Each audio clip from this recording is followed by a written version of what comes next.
Last chapter में हमने देखा था कि पीएचपी को हमने कैसे इंस्टॉल करना है और माईसीक्वल डेटाबेस को कैसे इंस्टॉल करना है और उसको अपने गूगल क्रोम में से कैसे एक्सेस करना है।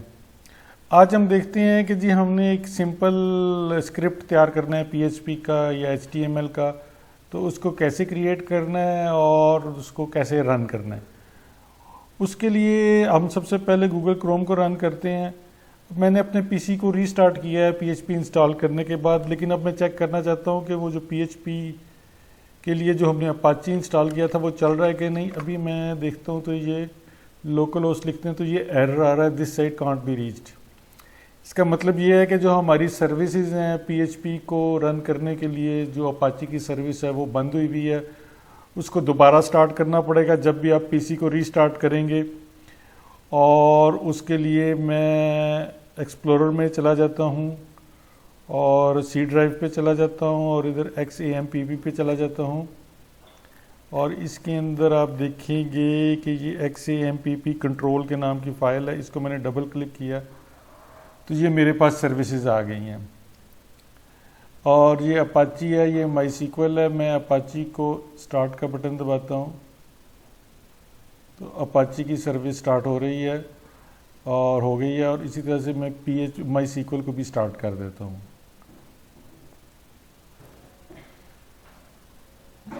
अच्छा, अब मैं इसको मिनिमाइज़ कर देता हूँ या क्लोज़ कर देता हूँ। अब मैं फायरफॉक्स में आके अगर इसको रन करता हूँ तो आप देखें कि अब हमारे पास पेज आ गया है, क्योंकि वो सर्विस स्टार्ट हो गई है। और अगर हम इधर से PHP माई एडमिन को एक्सेस करना चाहें तो वो भी हम इधर से एक्सेस कर सकते हैं।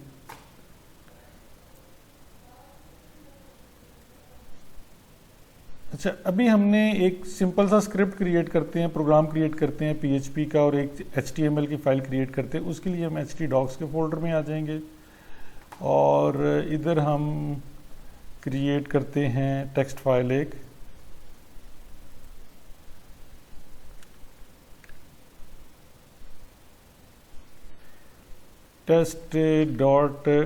टेस्ट इसका नाम रखा है।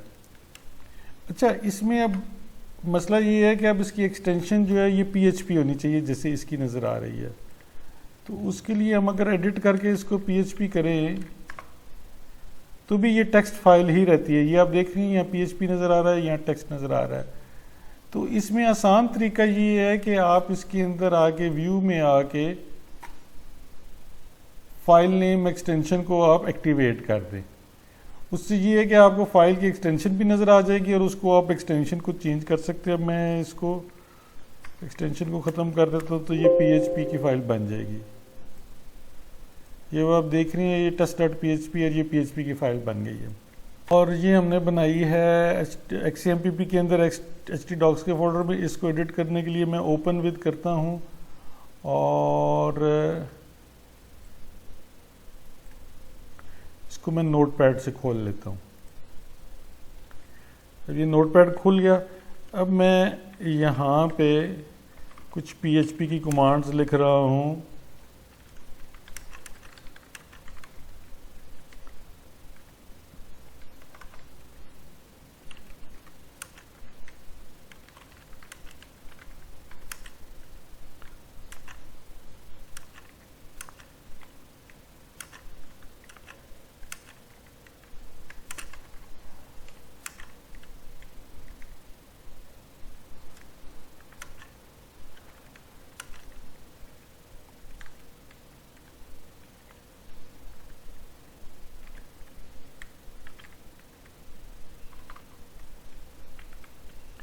अभी आपको ये कमांड समझ ना भी आ रही हो तो कोई ऐसा मसला नहीं है, आप इनको इग्नोर कर दें, क्योंकि अभी हम सिर्फ एक एक्सपेरिमेंट कर रहे हैं। यहाँ पे मैंने कॉमा लगाना था, यहाँ पे कॉमा लगा दिया और यहाँ पे मैं एक स्पेस दे देता हूँ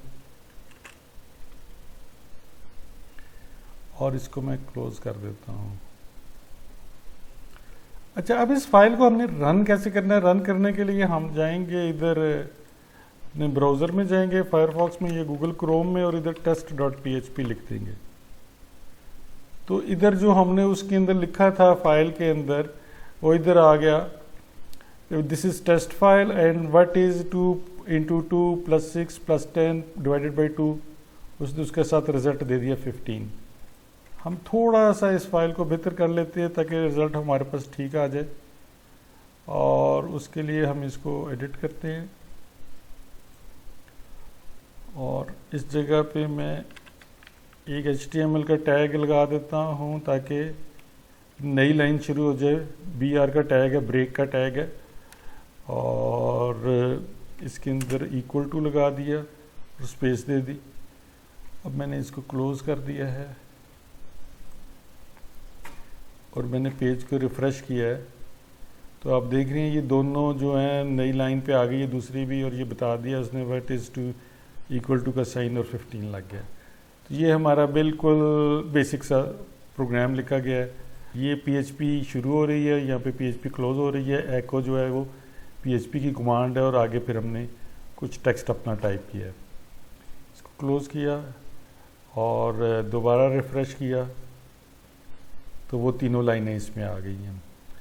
अच्छा, इसी तरह से अगर आप, ये तो हमने htdocs के फोल्डर में कर दिया ना, लेकिन अगर आप किसी सब फोल्डर में करना चाहें, मैं इधर कह देता हूँ कि जी माई ऐप के नाम का फोल्डर है,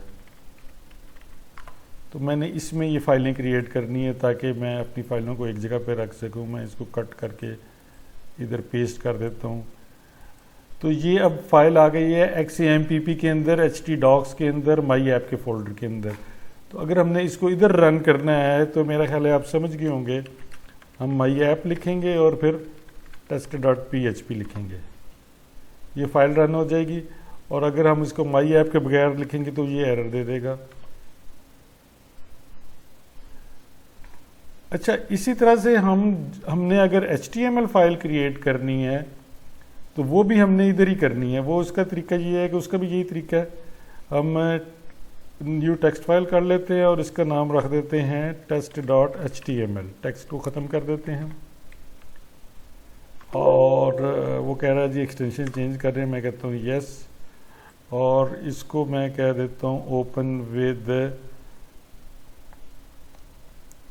चूज़ अनदर एप्लीकेशन, और मैं इसको नोटपैड के साथ खोल लेता हूँ और इसमें कुछ थोड़ी सी HTML हम लिख लेते हैं।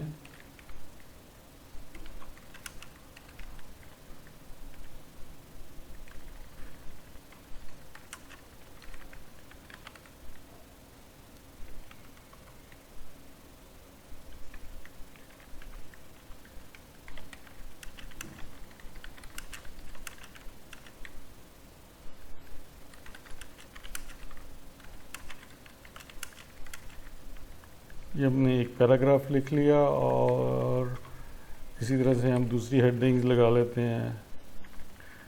दूसरी हेडिंग बना लेते हैं H2,